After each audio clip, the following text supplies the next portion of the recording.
శుభోదయం. Shri Gayatri tours and travels వారు organise చేస్తున్నటువంటి నేపాల్ ముక్తినాథ్ యాత్రలో భాగంగా 5వ రోజు నేను కాఠ్మండూలో ఉన్నానండి. యాక్చువల్లీ ఇది కాఠ్మండూలో ఇదే చివరి రోజు అనమాట. నెక్స్ట్ మనం వేరే ప్లేస్కి వెళ్ళిపోబోతున్నాము. అయితే ఇవాళ ఇక్కడ మనం చూస్తున్నాము ఒక శక్తిపీఠం. ఈ దేవాలయం చాలా చాలా అద్భుతంగా ఉంటుంది. ఒక చిన్న బ్రిడ్జ్ దాటుకుని మనం వెళ్లాల్సి ఉంటుంది. అదే గుహ్యేశ్వరి మాత ఆలయం అండి. ఇది ఒక శక్తిపీఠం.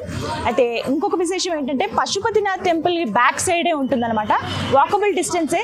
నేనున్న హోటల్కి చాలా దగ్గరగా ఒక 1/2 కిలోమీటర్ అనమాట. సో నేనైతే మార్నింగే వచ్చేసాను అమ్మవారి దర్శనానికి. మరి ఇంకా వెళ్ళి దర్శనం చేసుకుందామా రండి. బ్రిడ్జెస్ యాక్చువల్లీ ఇక్కడ కేబుల్ బ్రిడ్జెస్ చాలా చూసాను నేను, బట్ ఇది మాత్రం నార్మల్ బ్రిడ్జే. ఈ రివర్ ఏంటంటే భాగమతి రివర్ అంటారు దీన్ని. సో ఇది దాటుకుంటూ మనం అలా అమ్మవారిని చూడడానికి వెళ్ళొచ్చు. మార్నింగ్ చాలా బ్యూటిఫుల్గా ఉందండి. ఆ మంచు పడుతోంది. ఎండాకాలం అయినా సరే, చలికాలం అయినా, వర్షాకాలం అయినా ఇక్కడ చాలా చల్లగానే ఉంటుంది. మధ్యాహ్నం టైంలో కొంచెం 9 నుంచి 3 వరకు కాస్త ఎండ అనిపిస్తుంది, కానీ అంత వేడి ఉండదు. ఎండగా ఉంటుంది కానీ వేడి అనిపించదు. బాగుంది, మంచి ఎక్స్పీరియన్స్ నాకైతే నేపాల్లో. ఇక్కడ నుంచి కంప్లీట్ సిటీ అంతా కనిపిస్తుంది చూడండి. ఎస్, అలా మనం కొంచెం దూరం జస్ట్ ఈ రివర్ దాటడానికి మాత్రమే ఈ బ్రిడ్జ్ అనమాట. ఇక్కడ నుంచి అలా వెళ్ళిపోవచ్చు.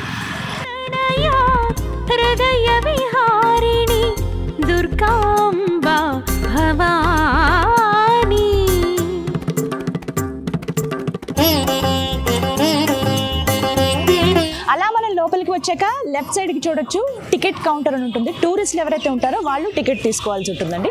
అలా టికెట్ తీసుకుని మనం అలా ముందుకు సాగుదాం.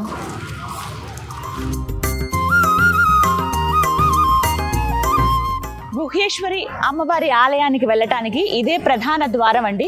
రెండు వైపులా చూడొచ్చు. ముందుగా మనకి వినాయకుడు, కుమారస్వామి విగ్రహాల్లాగా కనిపిస్తాయి. అలాగే 2 సింహాలతో అమ్మవారు మనకి స్వాగతం పలుకుతారనమాట. మెట్లెక్కి పైకి వెళ్లాల్సి ఉంటుంది. రండి.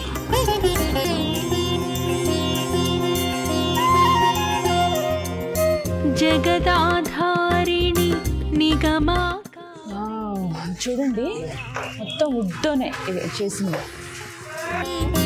శక్తి స్వరూపిణి ముక్తి ప్రదాయిని కాత్యాలే. వావ్, ఎంత సుందరంగా ఉందో. మధ్యలో అమ్మవారి ఆలయం, చుట్టూ కూడా ఒక బిల్డింగ్స్ లాగా ఉన్నాయి. వుడ్ తోటి కన్స్ట్రక్ట్ చేశారండి. మొత్తం అది ఎంత నీట్గా చెక్కారో. ప్రతిదీ black and dark orange colour ఇక్కడ మనకు కనిపిస్తాయి. ప్రతి చోట అవే ఉంటాయి. అమ్మవారి ఎదురుగుండా సింహం ఉంటుంది. పంచలోహాలతో చేసినటువంటి సింహం అన్నమాట. పైకి కనిపిస్తుంది మనకి. అసలు వెరైటీగా ఉంటుంది. రెక్కలు ఉన్నట్టుగా కనిపిస్తుంది సింహానికి. అమ్మవారి వాహనం కదా, అలా ఎదురుగుండా ఉంటుంది అనమాట.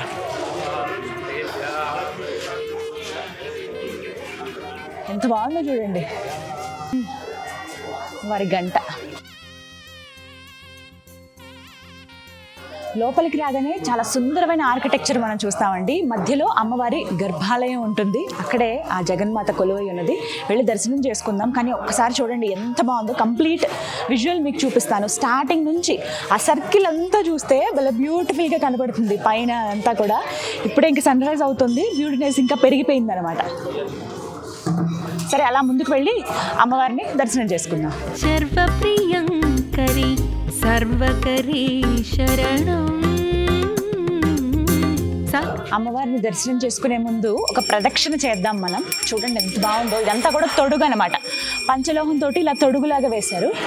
చూడండి, ఎక్కడికక్కడ మనకి సింహాలే కనిపిస్తాయి. అలాగే ఆదిశేషు ఉన్నట్లుగా కనబడుతుంది అనమాట. కలశాలు ఇవి. అలాగే పైన ఆదిశేషు. సింహాలు చూసారా ఎన్ని ఉంటాయో. చుట్టూ అమ్మవారికి అలా రక్షణగా ఉన్నట్టుగా కనిపిస్తాయి మనకి. ఇక్కడ అమ్మవారికి అభిషేకం చేసినటువంటి నీళ్లు, పంచామృతాలన్నీ కూడా ఇటే వస్తాయి.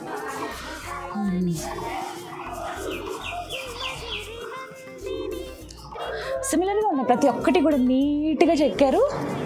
ఒకటి కంప్లీట్గా ఇలాంటి కలశాలే మనకు కనిపిస్తాయి మొత్తం.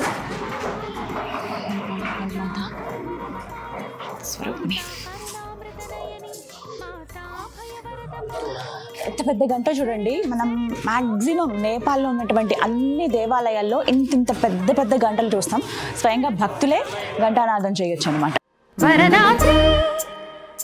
శుభగాత్రి వరదాత్రి ఓం హర ప్రణయ హృదయ విహారిణి దుర్గాంబా భవాని. మహేశ్వరి మాత. అబ్బా, శక్తిపీఠం నిజంగా అత్యంత శక్తివంతమైన ఆలయం అండి. లోపలికి వెళ్ళగానే ఆ వైబ్రేషన్స్ నాకు అర్థమయ్యాయి.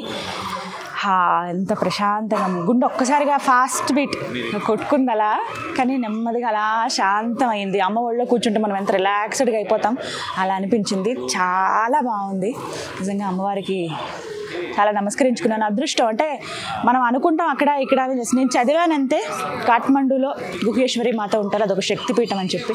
అందరికీ తెలిసిందే కదా, సతీదేవి మరణం తర్వాత శివయ్య ఆ బాధను తట్టుకోలేక అమ్మవారి దేహాన్ని తన భుజం మీద వేసుకుని తాండవం చేస్తాడు ఉగ్రంతో. అలా అలా చేస్తూ ఉండగా ఆ దేహం అనేది ముక్కలయ్యి వివిధ చోట్ల పడింది. మన భారతదేశంలో ఎక్కడెక్కడ శక్తిపీఠాలు ఉన్నాయో మనకు తెలుసు. అయితే భారతదేశం కాకుండా మిగతా ప్రదేశాల్లో కూడా అమ్మవారి దేహం, ఛిద్రమైనటువంటి ఆ దేహం ఒక్కొక్క భాగం పడింది. అందులో భాగంగా అమ్మవారి దేహానికి సంబంధించి గుహ్య భాగం అంటే పిరుదులు, ఈ భాగం అనేది ఇక్కడ కాఠ్మండూలో పడ్డాయి అనమాట. అదే శక్తిపీఠంగా మనందరం కొలుస్తూ ఉన్నాము. మనకు అక్కడ పూర్తి రూపం ఏమి ఉండదండి, కవర్ చేసి ఉంటుంది. లోపల అమ్మవారి శక్తి అంతా కూడా నిక్షిప్తం చేసి ఉంచుతారు కదా, పైనంతా గ్లాస్తో ఇలా కవర్ చేసి మధ్యలో ఒక కలశాన్ని ఉంచారు. అసలు మేము వెళ్ళినప్పుడు కరెక్ట్గా ఎవరో ఒక భక్తుడు అభిషేకం చేయించుకుంటున్నారు పంచామృతాలతోటి. ఆ కలశం అలా తీశారండి. నిజంగా ఎంతటి అదృష్టం, అమ్మవారు మాకు ఆ రకంగా దర్శనం ఇచ్చారు. వాళ్ళు అక్కడ అభిషేకం చేస్తున్నారు. మళ్ళీ అంతా కూడా ముందంతా కప్పు ఉంచారు. తర్వాత అమ్మవారు మాకు అలా దర్శనం ఇవ్వాలనుకుందేమో. మా టీం అందరం కూడా చాలా చక్కగా దర్శనం అయితే చేసుకున్నాము. అయితే లోపలికి చాలా స్ట్రిక్ట్ రూల్స్ అండి. అస్సలు గర్భాలయం దగ్గరికి కూడా అలౌ చేయట్లేదు. ఇక్కడ మాత్రమే, ఇది గర్భాలయం, ఇక్కడ వరకు మాత్రమే పర్మిషన్ ఉంది కాబట్టి నేను ఇక్కడ నుంచున్నాను. చాలా చాలా అత్యద్భుతమైన శక్తివంతమైన ఆలయం. ఒక శక్తిపీఠం ఆల్రెడీ మనం జనక్పూర్లో చూసాం, రాజాదేవి. ఇక్కడ అమ్మవారి పిరుదుల భాగం పడిన ప్లేస్ అనమాట. ఇది కూడా శక్తిపీఠం. ప్రతినిత్యం భక్తుల రద్దీ ఉండనే ఉంటుంది. ఇక్కడ టూరిస్టులు అయితే ఎవరో ఒకరు వస్తూనే ఉంటారు. ఇక్కడ ప్రత్యేకించి నవరాత్రుల్లో అయితే విశేషమైన పూజలు జరుగుతాయట. అలాగే అమ్మవారికి ఎంతో ఇష్టమైనటువంటి ప్రసాదాలు కానీ ఇవన్నీ నైవేద్యం ప్రతినిత్యం చేస్తూ ఉంటారు రకరకాలుగా. అభిషేకం ఎప్పుడు జరుగుతుంది. లోపల ఎంత సుందరంగా ఉందంటే ఒక మహల్లో అమ్మవారు కూర్చున్నట్టుగా, పైన ఏదో ఛత్రం పట్టుకున్నట్లుగా ఇలా ఆ పైన మనకి ఇక్కడ కనిపించట్లేదు కానీ ఇట్లా గొడుగులాగా ఉందండి. చుట్టూ అంతా కూడా ఓపెన్ ఉంది.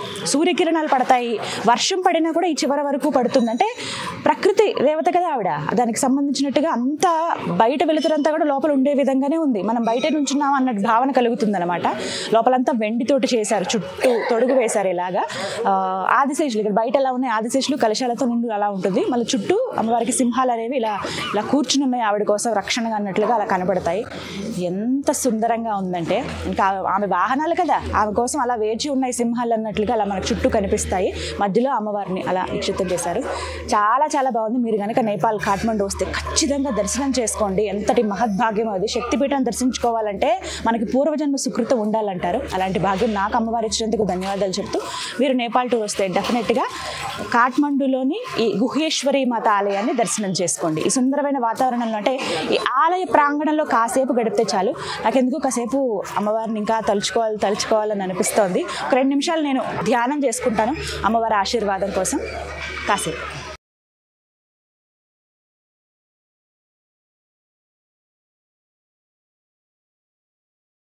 గుహేశ్వరి మాత, జగన్మాత,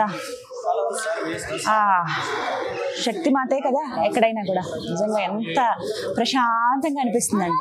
ఇక్కడ ప్రత్యేకం ఏంటో తెలుసా, లోపలికి వెళ్ళగానే ఒక రకమైన పాజిటివ్ వైబ్ అండి. ఏదో తెలియదు, వేరే ప్రపంచంలోకి వెళ్ళామనే భావన అయితే నాకు కలిగింది. అందులోనూ చాలా విశేషంగా ఉన్నారు అమ్మవారు. విగ్రహ రూపంలో కాకుండా అలా ఉండడం అనేది ఇంకా బాగా అనిపించింది. కలశం లాగానే మనకి దర్శనం ఇస్తారు. ఇంకొకటి ఏంటంటే, ఇక్కడ ప్రత్యేకంగా పంచబలులు అని జరుగుతాయండి. నవరాత్రి టైంలో మహర్నవమి రోజున పంచబలులు అని చేస్తారు. ఎక్కడెక్కడి నుంచో దేశ విదేశాల నుంచి వచ్చి ఇక్కడ పూజలు చేసుకుంటారు. ఆ రోజు బలులు సమర్పిస్తారు అమ్మవారికి. అంటే ఇక్కడ గుప్త దేవత కదా, అత్యంత శక్తివంతం. అలాగే గుప్త దేవతల పూజలు చేసేవాళ్ళు ప్రత్యేకించి, అలాగే చక్రాస్ యాక్టివేషన్ కోసం ఎవరైతే సాధన చేస్తారో అలాంటి వాళ్ళు ఇక్కడికి వచ్చి ప్రత్యేకించి సాధనలో కూర్చుంటారండి. కొన్ని రోజుల పాటు అలాగే కూర్చుంటారు.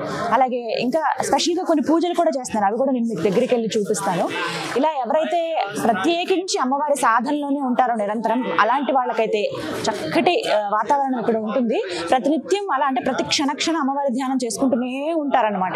ఎక్కడ చూసినా వాళ్ళే కనిపిస్తారు. ఒక్కొక్క దగ్గర పూజలు చేయించుకుంటుంటారు. ఈ చుట్టూ ఉన్న బిల్డింగ్స్ లో వీళ్ళందరూ ఉంటారనమాట. వాళ్ళ దగ్గరికి వెళ్ళి ఇలా మేము పూజ చేయించుకుందాం అనుకుంటున్నామంటే వాళ్ళకి చెప్తే వాళ్ళు వచ్చి దానికి సంబంధించి ఏమేమి కావాలన్నీ చెప్పి పూజ చేస్తారు. మనం ఎక్కడి నుంచి వచ్చినా పర్వాలేదు, వాళ్ళకి కరెక్ట్గా డీటెయిల్స్ చెప్పాలంతే. అంతా నేపాలీ వాళ్ళే ఉంటారు ఇక్కడ. సో మనం కొద్దిగా కోఆర్డినేట్ చేసుకోవచ్చు. హిందీ అయితే అర్థమవుతుంది వాళ్ళకి, అలా మాట్లాడి మనం చేసుకోవచ్చు. చూసారా ఆ మంత్రోచ్చారణ మనకి వినబడుతూ ఉంది, భలే ఉంది. ఎక్కడికక్కడ వాతావరణం చుట్టూ కూడా చాలా సుందరంగా ఉంటుంది. అలాగే ఇక్కడ ఇంకా ప్రత్యేకం ఏంటో తెలుసా, ఇక్కడ దగ్గర 4,000 నుంచి 5,000 వివాహాలు జరుగుతాయండి ఒక సంవత్సరానికి. అంటే అర్థం చేసుకోండి, పెళ్ళంటే ఏదో గ్రాండ్ గా పందిరేసి లేకపోతే ఒక సెట్టింగ్స్ లాగా ఇలా పెట్టి అవే ఉండదట. 2 మాలలు వేసుకుంటారు, పెళ్లి కూతురు పెళ్లి కొడుకు 2 మాలలు మార్పిస్తారు, చందనంతో అలాగే కుంకుమంతో బొట్టు పెట్టిస్తారు. అదే వివాహం. అమ్మవారి సన్నిధిలో చేసుకున్నాము అనేటువంటి ఒక సంతోషం, అంటే మొక్కుకుంటారు కదా, అలా చేసుకునే వాళ్ళు కూడా ఉంటారు. మళ్ళీ ఉంది కదా, చూడాలి ఏదైనా పెళ్లి జరిగితే చూడాలని ఉంది. కానీ ఇవాళ అయితే ప్రస్తుతం అలాంటి వాతావరణం ఏం లేదు. పూజలు మాత్రం చేస్తున్నారు, అవి కూడా చూపిస్తారండి. ప్రాంగణం అంతా కూడా భలే హడావిడిగా ఉంది.